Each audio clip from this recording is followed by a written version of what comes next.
아까 엄청 많이 들어.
딸기야무하노, 안녕하십니까, 무한농장입니다. 자, 오늘은 9월 6일 금요일입니다. 지금 시간은 대략 오후 3시 반 정도 된 것 같습니다. 지금 제가 살고 있는 경남 화동 옥종 지역은 흐린 가운데 비가 조금씩 내리고 있습니다. 그리고 저희 무한농 농장은 드디어 내일 정식을 시작합니다.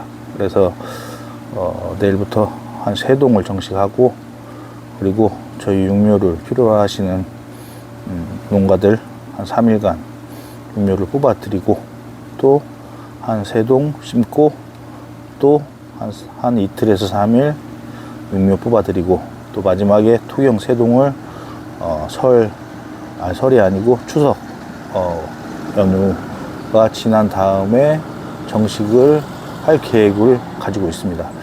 그래서 지금 저희 육묘장에 저희 집사람이 와서 내일 정식할 모를 선별을 하고 있습니다. 저도 영상을 마치면 같이 합류해서 육묘를 선별할 생각이고, 참고로 말씀드리면 저희가 총 모종 정식하는 주수는 대략 한 6만 주 정도 됩니다. 그런데 지금 딸기 농사를 지은 지 11년째가 되지만 항상 저희가 심으면은 조금 힘들어도 1년에 단 한 번밖에 안 하는 거기 때문에 저희 아내와 제가 직접 선별을 합니다. 그래서 정식을 하고 그렇게 진행을 해 왔음에 정식을 하고 나서 뒷손이 좀 덜 간다는 거, 그리고 조금 늦더라도 저희 도와주는 인력들하고 하루에 한 동 반이면 한 동 반, 한 동이면 한 동, 이렇게 해서 꼼꼼하게 심어야 나중에 뒷손이 오히려 안 간다 라는 걸 제가 항상 영상에 말씀을 드렸습니다. 그래서 여러분들도 비록 힘들지만 꼭꼭 처음 정식을 할 때 선별을 제대로 해서 정식을 하는 게 가장 중요할 것 같습니다.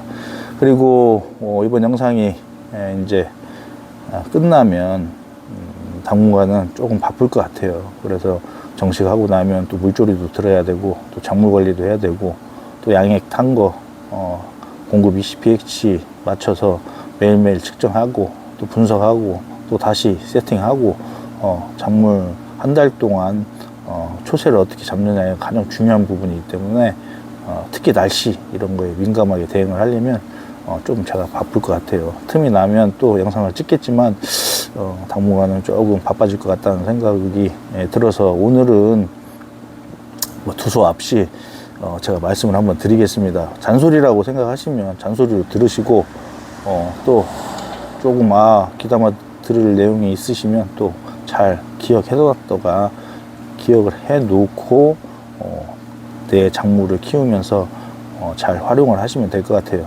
자, 첫 번째, 오늘 아침에도 저와 친분이 그렇게 깊진 않지만 딸기를 같이 재배하고 있는 한 분이 연락이 오셔서 자꾸 고민을 말씀을 하셨는데, 항상 어떤 농사든 농사라는 것이 답은 없어요. 답은 없지만 우리가 결국은 농사를 왜 짓냐? 돈 벌기 위해서 짓는 거잖아요. 그러면 그 농사를 지면 작물에 따라서 매뉴얼이라는 게 있어요. 어떠한 기분이라는 게 있어요. 그래서 제가 오늘도 지금 여러분들 제 영상을 시청하는 구독자분들이나 시청자분들한테 말씀드리고 싶은 것은 어떤 작물이든지 기본에 충실하셨으면 좋겠어요. 그래서 그 기본이 뭐냐? 그러면 땅으로 치면, 토경으로 치면 땅이고, 땅의 성질이고, 또 땅의 비옥도, 건강도, 요거고 또 물, 그리고 시설, 그런 게 만들어지고 나면 딸기 같은 경우는 묘종, 육묘, 이걸 잘 해야 되는 게 기본이고, 또 정식하기 전에 재배동 완벽하게 소독하는 게 기본이고, 또 재배동에 가기 위해서 육묘동에 있을 때 또 어느 정도 방지할 수 있는 것들을 완벽하게 방지하는 게 우선이고, 그래서 재배동과 육묘동에 우리가 병이 올 수 있는 전염원이나 환경이나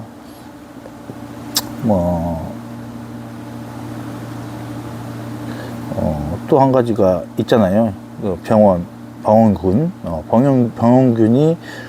다 교집합이 될 수 없게끔 최소한 안전장치를 한 다음에 정식을 하는 게 맞고, 또 정식을 하기 전에 딸기 같은 경우는 분화검사를 제가 하고 싶는 게 맞다, 하고 싶는 게 맞다, 구구절절 계속 얘기를 하는데도 분화가 안 왔는데 심고 나서 어떻게 관리할 건지를 물어보면 이건 시작부터 아니면 질문부터 좀 잘못됐다고 생각을 해요. 저는. 왜? 분화가 온 다음에 심으면 되는 거 답이 나와 있잖아요. 분화가 안 오면 기다렸다가 맡겨서 분화가 왔습니다, 심어도 되겠습니다 하면 그때 심으면 그 질문에 대한 답이 그냥 명확하게 나와 있어요. 그런데 분화 오지 않은 이유를 심고 나서 어떻게 관리를 하냐고 물어보는 것은 제가 생각했을 때는 조금 내려놓고, 내가 한 달 반 전에 양분을 끊고 질소를 끊고 비료를 끊고 인산가리를 연면을 하고 저격을 했는데도 분화가 안 왔어요. 그럼 분화가 안 온 거예요, 결론은. 그러면 똑같은 상황에서 어떤 사람은 분화가 왔어. 그러면 환경적인 거 차이 있을 수 있습니다, 분명히.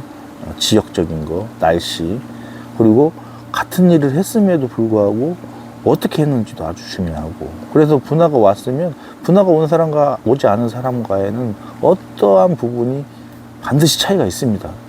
요령이라든지 스트레스라든지 일장과 온도, 이거는 우리가 컨트롤을 같은 지역에 살면 거의 별 차이가 없지만, 그래서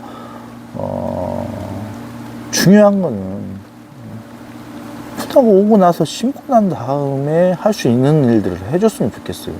제가 누차 말씀드리지만 분화 안 오면 일주일 일찍 심은 묘하고, 분화 완전히 확인돼서 일주일 뒤에 심고 양분 제대로 먹이고 일주일에 잎 한 장씩 빼올리면 이렇게 심은 사람이 더 딸기 빨리 땁니다.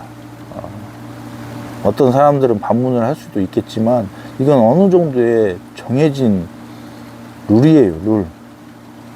물론 늦게 분화가 확인됐는데도 정식을 하고 양분 관리, 환경 관리, 비분 관리, 온도 관리, 물 관리가 안 되면 늦게 딸 수도 있어요. 근데 정상적으로 우리가 배운 대로 했을 경우에 맹물 관수 안 하고 바로 비료 주고 그러면은 오히려 더 빨리 딸 수도 있다고 제가 말씀드리는 거예요. 분화가 확인되고 잎이 3장에서 4장 뒤에 꽃이 숨어 있어요. 그러면 이 사람은 빨리 잎을 출래를 시키면 꽃이 나오는 거, 이게 정해진 사실이지만, 분화가 확인되지 않은 사람은 심었을 때 잎이 3장 뒤에 꽃이 있는지, 잎이 4장 뒤에 꽃이 있는지, 잎이 5장 뒤에 꽃이 있는지 확인할 수 있는 방법이 없습니다. 그렇다고 해서 심어놓은 걸 또 뽑아가지고 분화 검사는 우리가 안 하거든요. 힘들고. 그러면 분화가 안 왔기 때문에 불안해서 비분을 줄 수는 없어요. 왜? 우리가 흔히 말하는 분화가 안 왔는데 비분을 줘서 질소를 푹 빨아먹으면 배추가 된다라는 그런 또 위험이 있잖아요. 그러면 낮은 이시나 맹물로 5일, 일주일 물을 줬을 때 속잎이 전개 속도가 빠를 것이냐, 늦을 것이냐, 그리고 속잎 전개가 빠르더라도 튼튼하게 나올 것이냐, 늦게 나올 것이냐. 그러면 그게 분화가 설령 왔더라도 안오묘를 심고 도중에 왔더라도 언제 왔는지도 확인이 힘들 뿐더러 분화가 오고 난 다음에 1기에서 2기 사이에 빨리 심어주는 이유가 그 이후에 10일 정도는 꽃수, 화수가 결정되는 시기고 만들어지는 시기예요. 그래서 그때 조건이 저온, 그 다음에 단일, 그 다음에 다질소, 그 다음에 다연면적, 요 조건을 충족시켜줘야 되는데 우리가 정식 포장해서 20일에서 한 25일 정에 마지막 적엽을 하고 정식을 하기까지 최소한 잎이 한 5장 정도 돼요. 그러면 심어 놓고 적정 연면적 지수는 확보가 돼. 그럼 다연면적 조건은 맞아져요. 그러면 일장과 온도는 내가 크게 컨트롤 할 수 있는 게 아니야. 그러면 그나마 조금 할 수 있는 게 차광을 조금 씌워주느냐 벗겨주느냐 이 차이고, 그 다음에 가장 중요한 게 체내 질소 함량을 다질수잖아요. 그런데 맹물로 주면 결국은 꽃수가 적어질 수밖에 없는 거예요. 그 이후에 20일 정도는 조건이 화가 반류가는 단계예요. 그래서 고온, 장일, 다질소, 다연면적. 그러니까 정식을 하고 나서는 질소가 계속 점진적으로 꽃이 필 때까지 올라가야 되는 게 맞고, 그 올라가는 농도가 0.8이냐 1.0이냐 1.5냐 요거는 각자 개개인의 농장의 상황에 따라 다를 수밖에 없어요. 특히 모종의 상태에 따라서 다를 것이고, 0.8 이상 올리지 마라, 1.5까지는 무조건 올려라, 배액 기준, 이런 것들은 이제 우리가 농사를 지으면서 슬기롭게 현명하게 자기 모종 상태나 생육 상태나 하우스 환경이나 여러 조건을 잘 따져보고 조절을 해야 될 필요는 있어요. 그래서 저는 굳이 한다고 하면 점진적으로 이씨를 좀 올려주면서 정점이 꽃 피고 열매 맺을 때 최고가 한 1.5 정도까지는 그 선에서 관리를 하면 될 것 같고, 그 수치는 아무도 알 수 없다. 왜냐면 모종을 어떻게 키웠는지, 모종을 키울 때 0.6 이상으로 키우지 않은 묘들은 정식하고 나서 이씨를 갑자기 올리면 부담이 갈 거예요, 모종 자체가. 그렇지만 튼튼하게 1.0, 1.2로 키운 모종들은 적응이 돼 있어, 적응이. 그래서 본포에 와서 한 달 동안, 25일 동안 계속 분할을 하기 위해서 굶고 스트레스 받은 아이들이 본포에 갔을 때, 비료를 줬을 때 얼마나 잘 먹을까요? 그런데 1.0, 1.2로 적응된 애들이 0.45로 주면은 배는 엄청 고픈데 쉽게 말하면은 양이 안 차는, 질적, 양적으로 양이 안 차는 양분이 들어왔을 때는 오히려 작물한테는 손해다. 그래서 그런 것을 판단하는 기준을 잡기 위해서는 자가육묘를 해야 된다는 거예요. 그래서 육묘를 언제 심고 1번모를 언제 채묘를 하고 마지막 묘를 언제 채묘해서 1번모와 6번모가 최대한 단축이 되고, 언너를 꽂고 물을 준지, 뿌리의 묘령이 70일에서 90일 안에 되는지, 그리고 어느 시기에 마지막 적엽을 했는지, 또 분화의 감용도를 높이기 위해서 질소를 언제 끊었는지, 그리고 체내 질소 함량을 떨어뜨리기 위해서 인산가리를 연면을 몇 번 했었는지, 관주로 몇 번 줬는지, 그리고 약간의 탄저 방제를 하면서도 약간의 강한 약을 쳐서 스트레스를 묘에 주는지, 이런 재배 이력들을 알아야만이 똑같은 분화가 왔을 때에도 그 작물에 대한 쉽게 말하면 계획, 관리, 이런 것들이 또 달라질 수밖에 없는 거예요. 그런데 묘를 사가는 사람들은 이러한 농장주, 국묘를 키운 농장주들의 재배 이력을 확인할 수 있는 방법은 없다, 아직까지.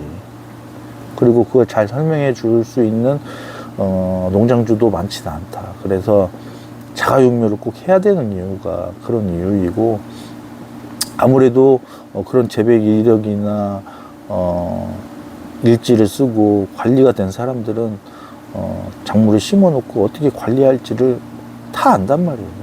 쉽게 말하면 사람으로 치면 내가 아이를 낳아서 1살 때부터 그 아이가 나중에 결혼을 해서 아이를 낳을 때까지 결혼을 하기 전까지 내가 1살 때부터 키운 사람하고 그냥 할머니 곁이나 누구 곁에 가서 아이 나 결혼하기 전까지 그냥 나몰라라 했다가 갑자기 와가지고 그 친구가 아이를 낳을 때 뭐 적절한 비유인지는 모르겠지만 처음부터 데리고 아둥바둥 키우고 아프면 약 먹이고 또 몸이 약한 것 같으면 좋은 영양제 먹이고 비료 먹이고 햇빛 많이 쐬주고 뼈가 약한 것 같으면 칼슘 주고 이렇게 키우는 사람이 훨씬 자녀가 튼튼한 확률이 높다는 거예요. 거기에 이제 유전적인 부분도 반드시 작용을 하겠지만, 그래서 제가 이제 말씀드리고 싶은 것은 지금은 제가 살고 있는 경남 화동 옥중 지역은 대략 한 20%, 25%는 정식이 지금 진행이 되고 있는 것 같고, 그래서 엊그제 제가 논산기술센터 정보를 듣기로는 한 250농가 정도 화학 분화 검경을 했는데 완벽하게 지금 어느 정도 분화가 온 농가가 한 2%도 안 된다고 얘기를 들었어요, 결과가. 그러면은 250농가 중에 2%면 5농가야. 그러면 5농가면 그 농가들은 분화 기술이 아주 좋았던지, 아니면 뭐 약문을 완전히 굶겼던지, 뭐 스트레스를 완전히 줬던지, 어떠한 방법에 의해서인가는 왔을 수도 있지만 나머지 98%는 똑같이 노력을 했음에도 분화가 안 왔다는 것은 온도하고 일장이 아직까지는 올해 분화가 올 수 있는 환경 조건은 아니다. 그 부분을 제가 말씀을 드리는 거고, 그러면 나도 똑같이 열심히 노력을 했는데 한 달 전부터 분화가 오기 위해서 막 노력을 했는데 분화가 검경을 했더니 안 왔어. 그러면 지금 이제 생각할 수 있는 것은 당연하다는 거예요. 왜 안 오지가 아니고 98%의 97%의 95%의 사람들이 분화가 안 왔어요. 그럼 기다리면 돼. 그런데 그거를 못 참고 심어가지고 맹물을 며칠 줘야 되는지, 아니면 분화가 왔는지 안 왔는지 다시 까봐야 되는지 안 되는지, 이런 거 물어볼 필요가 없다는 거예요. 그런데 집중할 시간에 좀 더 기다렸다가 분화가 더 올 수 있게끔 인산가리나 이런 것들 관주를 한번 더 주고, 심고 나서 내가 어떻게 관리를 할지, 그리고 분화 오고 나서 심으면은 배지에 포습을 시켜야 될지 말아야 될지, 이런 데에 좀 집중을 하셨으면 좋겠어요. 그래서 이게 잔소리일 수도 있지만 지금 가장 예민한 시기고, 물론 이해는 합니다. 옆집에서 막 심으면 불안해, 심리가. 근데 결과가 한 달 있다 나타나거든. 그러면 한번 속는 셈 치고 그냥 분화 올 때까지 기다렸다 한번 심어보세요. 그리고 나서 영양분 관리, 환기 관리 잘 하시고, 영상 찍는데 집사람이 뭐 캐면서 모종을 한 몇 개 뽑아왔는데, 지금 모종 상태가 이제 제일 제가 내일 심을 모는 이 정도예요. 이 정도. 이 정도. 뭐 사람들이 말하기에 뭐 24구 포트에 심으면은 뭐 관부 1cm 이상 뭐 키우기는 뭐 너무 뭐 불가능한 일이라고 막 말씀하시는 분들이 있는데, 절대 그렇지 않습니다. 18구에 키워도 못 키우는 사람은 못 키우고 24구에 키워도 잘 키우는 사람은 키워요. 다만 환경적인 거, 병 이런 것들에 대해서는 더 집중을 해야 되겠죠. 그리고 똑같은 조건에서 똑같이 키우면 당연히 18구에 키운 모들이 훨씬 햇빛도 많이 보니까 좋습니다. 그렇지만 결코 우리가 뭐 튼튼한 모를, 우량모 조건에 맞는 묘를 키우는 게 그렇게 불가능한 일은 아니에요. 그래서 좀 더 집중하고 물 관리에 좀 집중하셨으면 좋겠고, 그리고 또 말씀드리고 싶은 거는 뭐냐면 분화가 지금 안 왔어요. 근데 심었어. 예를 들어서 어쩔 수 없이 심었어. 그러면은 맹물을 줘야 돼요. 그런데 그게 다소하고 멀어지는 거고, 그 다음에 요거를 이제 생각을 하셔야 돼. 지금 이제 밤 기온이 계속 며칠 동안 떨어지고 있어요. 근데 낮 기온으로는 우리가 분화가 유도되는 최적 한계가 최저점이 한 25도 그 밑으로 떨어지면서 20도 15도까지는 밑으로 떨어질수록 분화가 잘 되고, 15도 20도는 별 차이가 없고, 또 그 밑으로 내려가면 또 분화에 조금 어렵고. 이제 이건 우리가 이제 수많은 교육에서 배운 거잖아요. 그러면 낮 기온은 어차피 분화가 올 수 있는 조건은 안 돼요, 지금. 그럼 어차피 밤 기온이야. 그럼 밤 기온이 계속 지금 떨어지고 있어요. 그러면 포트에서 지금 며칠 전에 제가 분화 공격을 했는데 분화가 안 왔어. 근데 지금 이제 온도가 계속 떨어져. 그러면 이 분화라는 것이 몇 도 밑으로 몇 시간 이상 지속적으로 몇 시간이 됐을 때라는 게 있잖아요. 그러면 지금 이제 막 올까 말까 하는 시기야. 그러면 자, 여기에서 한 조금만 있으면 올 애들을 뽑아가지고 저쪽에다 심었어. 그러면은 자, 생각을 해보세요. 지금은 비료 안 줍니다. 막 일찍 끈 사람 한 달 동안 안 주고 있어요. 그리고 물 막 좀 스트레스 주고, 또 얘네들이 막 묘령도 지금 스트레스 받고, 빡빡한 좁은 데에 막 24개 안에 막 심겨져 있고, 그러면 스트레스를 많이 받잖아. 그러면 이게 뭐 확정적인 건 아니지만 스트레스도 분화에 어느 정도 역할은 한단 말이에요. 그러면 여기 있을 때 올까 말까 할 때 올 확률이 높은 거지. 이거를 탁 뽑아가지고 저쪽에 갔어. 근데 재배동 배지에 내가 포습을 하나도 안 시키고 그냥 맹물만 줘. 그러면은 자, 상황이, 환경이 어떻게 될까요? 여기보다 환경 조건이 좋아요. 그리고 낮 온도가 더 높이 올라가요. 그 다음에 야네들 생각이 뭐냐면, 빡빡하니 포트 안에 모종이 심어져 있을 때 그 압박, 스트레스보다 여기 가면은 넓어. 분화 올 수 있는 환경하고 반대 조건이에요. 근데 거기에 또 덥다고 뭐 스마트팜 같은 경우는 이거 이거 커튼 처리하고 이런 단동 같은 데는 시들어 죽는다고, 또 안에 그 막 차광막 하고 뭐 이렇게 해가지고는 오히려 모종밭에 있는 게 훨씬 낫다는 얘기를 제가 지금 말씀드리는 거예요. 좀만 더 기다려, 한 2, 3일만 더 기다리면 옵니다. 와요. 서두르지 마시고 좀 그렇게 해주셨으면 좋겠고, 진짜 지금까지 다 참았는데 뭐 며칠 못 참으니까 좀 참으시고 뭐 이렇게 좀 해주셨으면 좋겠고, 그 다음 이제 벌도 제가 키우고 있지만, 이제 벌도 그 뜨거운 여름에는 아무리 제가 양분을 잘 주고 설탕물, 사양물 줘두고 화분떡을 줘도 얘네들이 그냥 생명유지만 하고 있다가 지금은 이제 어느 정도 온도가 떨어지니까 산란을 합니다. 그래서 많이 좋아졌어요. 딸기 또한 똑같습니다. 식물체가 아무리 사람이 내가 막 이 작물체가 지금 쉬어야 될 판국이고 뿌리 쪽으로도 힘을 못 쓰고 지금 에너지를 좀 모아줘야 될 시점에 막 흔들어댈 필요가 없는 거예요. 결국은 지 작물이 지금부터는 뿌리도 내리고 이제 먹어야 되고 다 때가 돼야 돼요. 때가. 그러니까 너무 서두르지 마시고, 갑자기 생각나는 건데, 지금도 보면 이 딸기라는 작물, 어떤 작물도 다 똑같습니다. 농사라는 게. 내가 입장에서 항상 사람 입장에서 뭘 하려고 하는 사람들이 있고, 작물의 입장에서 뭘 하려고 하는 사람들이 있어요. 그러면 아까 제가 처음부터 얘기하는 게 그냥 원점 하나가, 딸기를 생각하고 농사를 지으면 지금 빨리 심을 필요가 없어요. 딸기가 아직 준비가 안 돼 있어. 기다리면 돼. 근데 사람 입장에 생각하면 인력 갖고 해야지, 또 딸기 빨리 따서 돈 벌어야 되지, 늦게 심으면은 또 남들한테 뒤처지는 것 같지, 이러면 사람 입장에서 생각을 하고 딸기를 심는 거야. 그러면 딸기한테는 안 좋아요.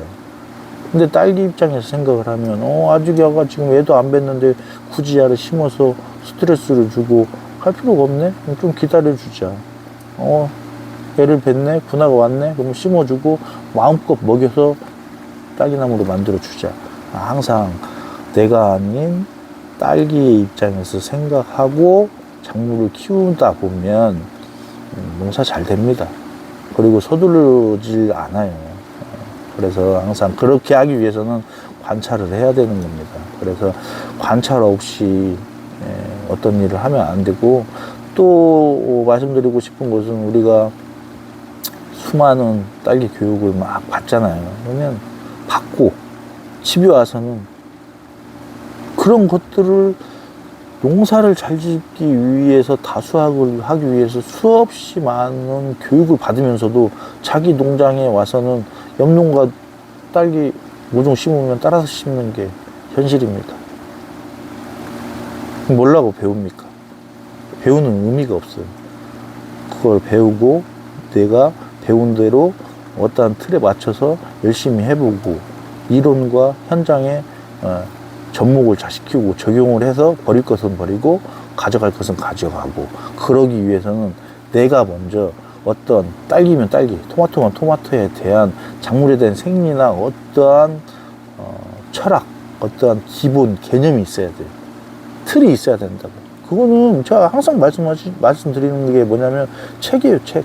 기준점이 책에서 배운 이론들을 기준점으로 잡고 내가 농사를 지으면서 나보다 잘 짓는 선도농가, 그리고 그런 사람들한테 배우는 재배 기술을 또 현장에 적용을 하고, 또 이론적인 걸 배워서 이거 괜찮은 것 같은데 내가 현장에 한번 적용을 해볼까 해보지 말까 고민하고 선택하고 물어보고, 그래 선택해서 아닌 것 같으면 버리고 도움되는 것은 또 살을 붙이고, 이렇게 한 해 한 해 농사가 져져야만이 나만의 재배 기술이 만들어지는 거지.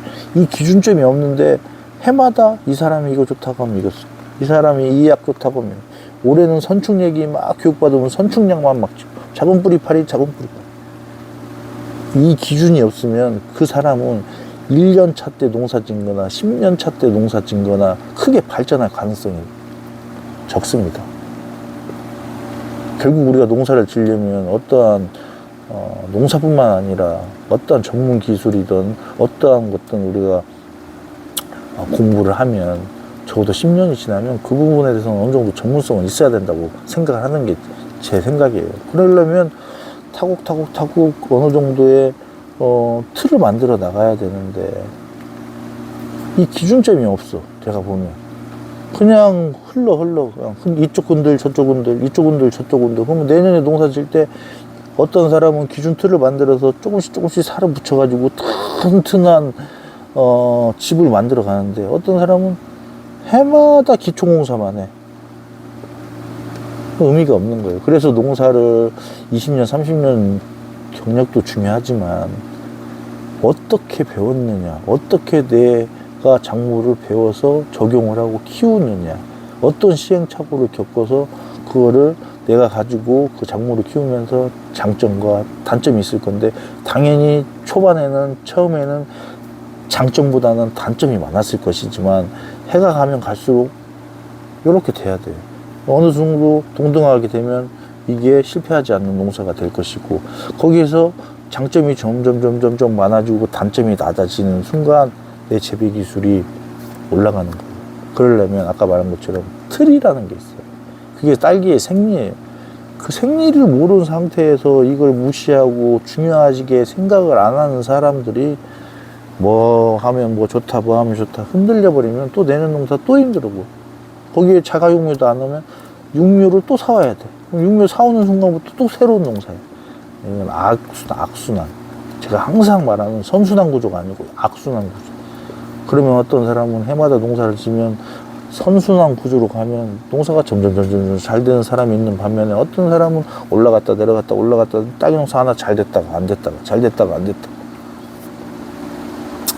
제가 지금 대략 한 30분 동안 영상을 지금 찍고, 다음 영상을 이제 내일부터 바빠지기 때문에 언제 찍을지는 모르겠지만, 지금 이 영상을 시청하는 우리나라에서 딸기 작물을 키우시는 분들, 그리고 올해 육묘가 벌써 밴드에 500원짜리도 나오고 600원짜리도 나오는데, 중요한 거는 그런 걱정은 저도 조금 들어요.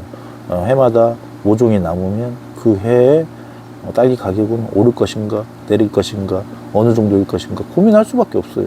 그런데 아무래도 모종이 품귀 현상이 부족 현상이 됐을 때 아무래도 수확량이 전체적인 수확량이 줄기 때문에 딸기 가격은 상승할 거예요. 그런데 올해 같은 경우는 지금 뭐가 많이 나오잖아요. 근데 이제 우리가 기억해야 될 거, 제가 지금 약간 생각하고 있는 것은, 예년에 비해서 남는 모들이 좋은 모들이 많지 않다.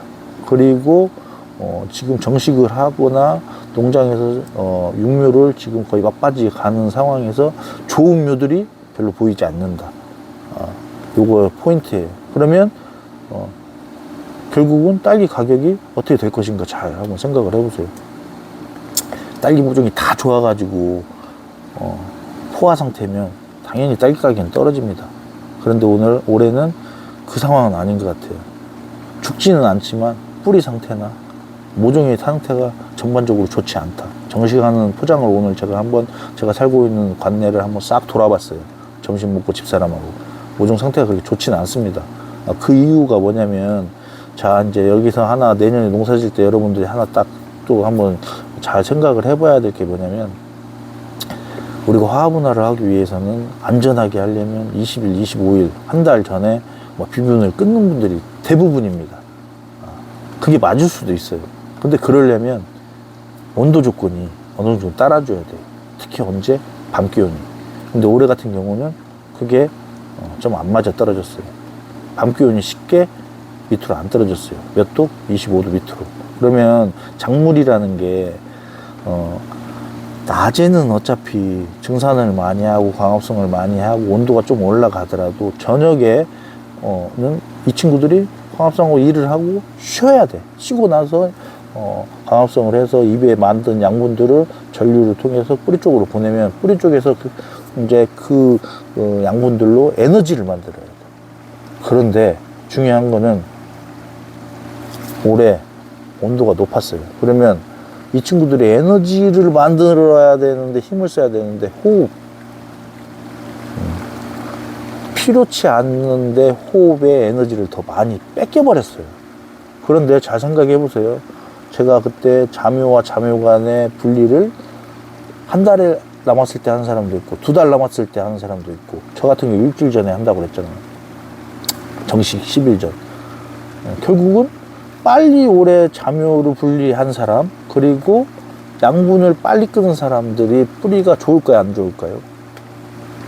안 좋을 수밖에 없다. 왜? 밤 기온이 어느 정도 떨어지면 분화에도 도움이 되고 체내 질소 함량도 떨어지고 오전 오후에 만들어둔 양분들을 뿌리에 저장해서 에너지로 잘 만들었을 건데, 저녁 온도가 높았기 때문에 호흡하는데 에너지를 많이 썼어. 그러면 그만큼 에너지를 만드는 힘이 부족해. 그리고 뿌리도 힘들어. 근데 맹물만 줘. 이 사람하고 비료를 조금씩 간헐적으로 주는 사람은 어떤 묘가 훨씬 좋을까요? 저는 후자라고 생각을 하고, 그렇게 저는 관리를 해왔고, 그리고 자묘와 자묘 간의 분리 같은 경우에도 빨리 한 사람은 그만큼 물 관리가 힘들고, 그 24구 똑같은 포트 안에 24개의 모종이 꽂혀 있지만 좋은 모종이 있고 나쁜 모종이 있고 약한 모종이 있을 건데, 그걸 일괄적으로 내가 똑같은 물을 줘서 컨트롤 할 거면 좋은 모들은 그나마 세력을 유지하지만 약한 모들은 양분까지 안 들어갔으면 더 약한 모가 됐을 수밖에 없는 지금 상황이라고 생각을 해요. 근데 다 연결이 돼 있으면 부족한 양분은 좀 튼튼한 애도 좀 뺏어 먹을 수도 있는 거고, 또 간헐적으로 비료물을 주는 사람들은 훨씬 모종 좋습니다. 지금 뿌리도 좋고. 근데 결국 분할을 하기 위해서 그렇게 관리를 해왔는데 그분들이 분화가 왔습니까? 제가 지금 내일 심을 모들은 8월 20일까지 비료를 줬습니다. 근데 그 비료는 질소 인상 가리, 미량 요소 여러 가지 비료가 있지만, 당연히 질소 함량을, 체내 질소 함량을 떨어뜨려야 화합이나 간홍도를 높여주는 조건이기 때문에 제가 질소를 많이 줬을까요? 조금 줬겠죠. 이 정도 주면 분화에 큰 영향을 주지 않겠지만, 아까 말한 에너지 측면이나 작물의 생육 측면에서 도움이 될 거라고 판단을 한 양만 제가 계속 준 거예요. 근데 결국은 분화가 왔잖아요. 그래서 우리 항목 똑같은 일을 하더라도 이 환경 변화, 똑같은 물을 주더라도 똑같은 해에 똑같은 날짜에 똑같이 자묘 자르고 똑같이 비료 끊는 게 농사가 아니에요. 지금 이 흐름은 이 변화, 환경, 날씨 요거에 잘 잘 맞춰서 움직이고 똑같은 비료를 주고 똑같은 물을 끊고 똑같은 약을 치더라도 어떻게 언제 이게 아주 중요하다는 걸 제가 말씀드리는 거예요. 그래서 작년에도 제가 8월 20일까지 비료를 줘서 분화 유도를 해서 9월 6일날 심어서 잘 맞아가지고 저온 저질소, 저온 다질소 다연 면적 뭐 단일 조건이 맞아서 상권 때 가면 50% 나왔다고 제가 영상을 찍었었잖아요. 근데 올해도 지금 공교롭게 내일부터 비가 오고 온도가 좀 떨어집니다. 그리고 일장도 흐리고 하면 좀 도움 됩니다. 자, 심어놓고 양분 많이 줍니다. 그러면 어떻게 될지 모르겠지만 분화 오고 난 다음에 10일 후에 20일 후에 꽃 피고 나서 이 관리가 아주 중요하다는 걸 제가 지금 말씀드리는 거예요. 그래서 아까 제가 말한 올해 같은 경우에 아까 말한 똑같은 일을 하면서도 이 날씨 변화 환경 조건에 내가 잘 적용을 해서 작물한테 적용을 못하면 안 좋은 결과가 올 수도 있다. 그래서 올해는 뭐 우리가 모종이 뭐 포화 상태라고 해서 올해 딸기 가격이 떨어진다 올라간다라는 섣불리 판단하기보다는 일단 우리가 해야 될 일, 농부가 해야 될 일은 1차 생산이에요. 먼저 딸기를 튼튼하게 키우고 많이 좋은 놈으로 많이 나오게 하는 게 첫 번째 과제입니다. 그 다음은 가격이 어떻게 될지는 그때 가서 결정 나는 거니까 먼저 정식을 하신 분이나 하지 못하신 분들은 심고 나서 45일, 30일 관리를 어떻게 할 것인지 첫 꽃이 나올 때까지 좋은 딸기나무를 만들 수 있게끔 물 관리, 양분 관리, 그리고 환경 관리, 온도 관리 이런 거에 좀 신경 쓰시면서 농사를 지셨으면 좋겠습니다. 지금 뭐 비가 오고 제가 지금 비를 맞으면서 하고 있는데 뭐 여러 가지 얘기를 했지만 항상 기본입니다. 제가 하는 말은 뭐 여기서 지금 뭐 어떤 약을 치고 어떤 분화제라는 건 없습니다, 여러분.